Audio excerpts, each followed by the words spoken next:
कि कवासी लखमा को बड़ा नुकसान नहीं हुआ, वो सुरक्षित वहां से बच निकलने में कामयाब रहे हैं। लेकिन कवासी लखमा की कनपट्टी के पास गोली लगी है, जिस वजह से वो घायल हुए हैं।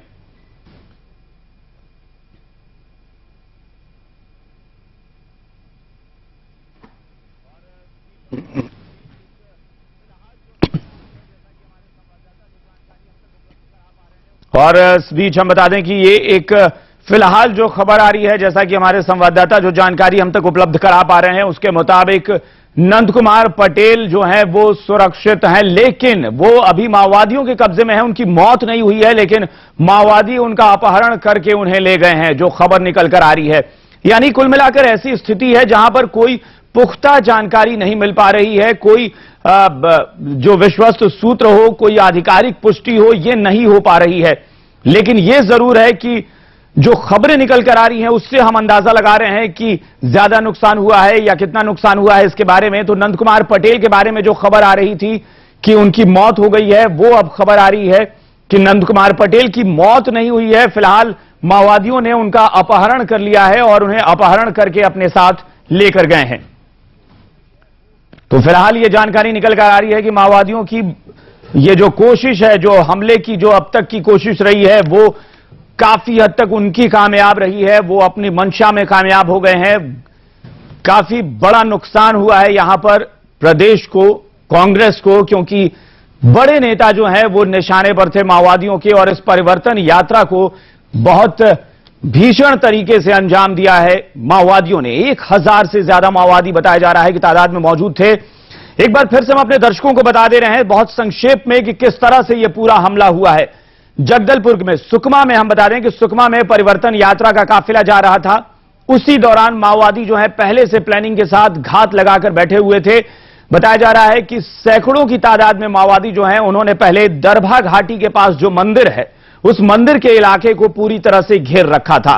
और जैसे ही वो काफिला, परिवर्तन यात्रा का काफिला इस घेरे के अंदर से गुजर रहा था, उसी दौरान माओवादियों ने एक धमाका किया है, एक विस्फोट किया है।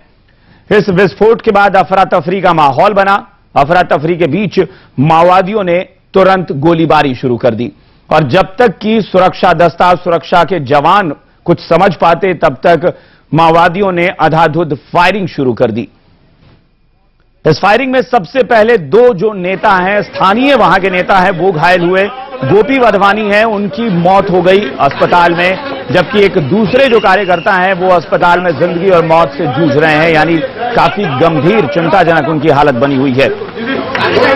तो शुरुआती तौर पर लगा कि शायद हमला इतना ही तक है, इससे ज्यादा कुछ नहीं हो सकता, लेकिन उसके बाद माओवादियों ने लगातार एक के बाद एक बड़े नेताओं को निशाने पर लिया, और उसके बाद से जो खबरें आई वो लगातार बुरी खबरें आती रहीं।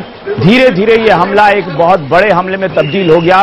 बताया गया कि 1000 से ज्यादा माओवादी जो थे वहां पर मौजूद थे, और उन्होंने पूरी दरभा घाटी की जो घाटी है, दरभा घाटी का जो इलाका है, वहां पर घेराबंदी कर रखी थी। और NH-30 जो है वो जाम है। सबसे बड़ी मुश्किल की बात यहां ये हो गई कि जो एकमात्र रास्ता था वहां से निकलकर बचने का, उसको माओवादियों ने पूरी तरह जाम कर दिया था, घेर लिया था। यानी बच निकलने का कोई भी रास्ता माओवादियों ने नहीं दिया।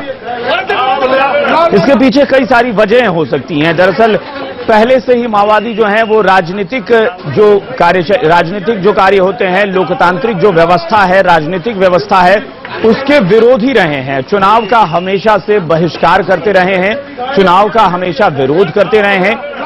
तो एक तो लोकतांत्रिक व्यवस्था के वो विरोधी हैं, दूसरा यहां माओवादियों के साथ एक नाराजगी इस बात को लेकर थी कि इस इलाके में कांग्रेस के वो तमाम बड़े नेता पहुंचे थे जो माओवादियों की हिट लिस्ट में शुमार थे। एक बार हम फिर अपने दर्शकों को उन नेताओं के बारे में बता दें जो वहां मौजूद थे।